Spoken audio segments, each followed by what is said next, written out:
আসসালামু আলাইকুম প্রিয় দর্শক, আমি ফরিদ ভাই। একবার খাই আরেকবার না খাই, তবু কষ্ট করে ভিডিও বানাই। প্রিয় দর্শক, দেখতে পাচ্ছেন আমাদের শেরপুর জেলা নালিতাবাড়ি থানা 12 নং কলসপাড় 2 নং ওয়ার্ড।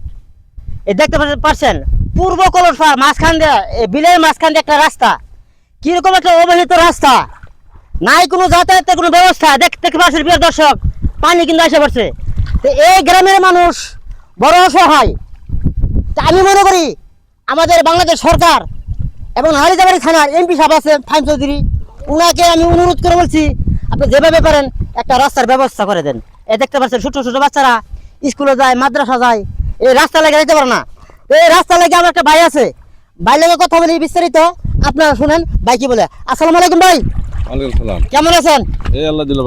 আচ্ছা, আপনাদের এই যে পূর্ব কলসপাড় এই রাস্তাটা এরকম ভাঙা কেন? এটা আপনার রাস্তাটা আপনার মেলা দিন ধরে কাটা হয়েছে, তো আপনার আমগর তকদির করার লোক নাই, আমরা গাড়ি জানাই, তারা বলে আমরা বলতে পারবো না। আমরা অনেক ওই অভিযোগ দিয়েছি, দেওয়ার পরেও আমগর কাজটা হয় নাই। মেম্বার তো আছে, মেম্বার চেয়ারম্যান আছে, ভাইস চেয়ারম্যান আছে। আমরা চেয়ারম্যান ভাইস চেয়ারম্যানের অনেক করছি, খালি করে দিতেছি এই পরিমাণে। আঙ্গরে এই বন্ধের মধ্যে আপনার কমসে কম 500-600 একর জমিন আপনার আড়ি, ওই মাঝখানে আপনার কমসে কম একটা বস্তি আছে, 300-400 মানুষ বসত করে। এখান থেকে যখন যায় স্কুল পোলাপুরি বন্যা, আপনার এই আজকে রাতে একটু বৃষ্টি হয়েছে, আপনার স্বর্গ পানি।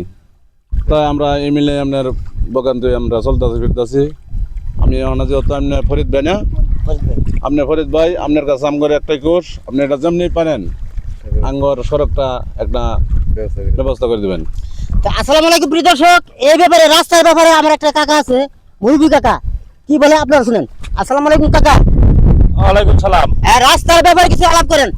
রাস্তার ব্যাপারে কত হইলে আঙ্গর রাস্তাটা খুবই দরকার। একটু বৃষ্টি হলে পানি ফুনি হয়ে যায়। এই রাস্তাটা যদি আঙ্গরে সরকারে করে দিত, আঙ্গর অনেক একটা উপকার হতো জনগণের আর কি। এটি আঙ্গর আসা রাস্তাটা যাবে পাই, একটু চেষ্টা করে দিই।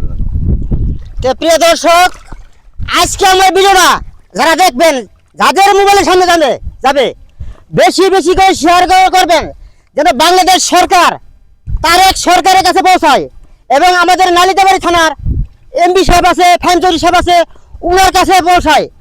দেখতে পাচ্ছেন হাজার হাজার মানুষ এই রাস্তা দিয়ে চলাফেরা করে, কৃষকেরা ধান নিয়ে যায়। কত কষ্ট আমাদের গ্রামের মানুষ, ছোট ছোট বাচ্চারা স্কুলে যায়, মাদ্রাসা যায়, এই সামনে গাজী খান বাজার, কত কষ্ট করে ধান নিয়ে যায় আমাদের গ্রামের কৃষকেরা।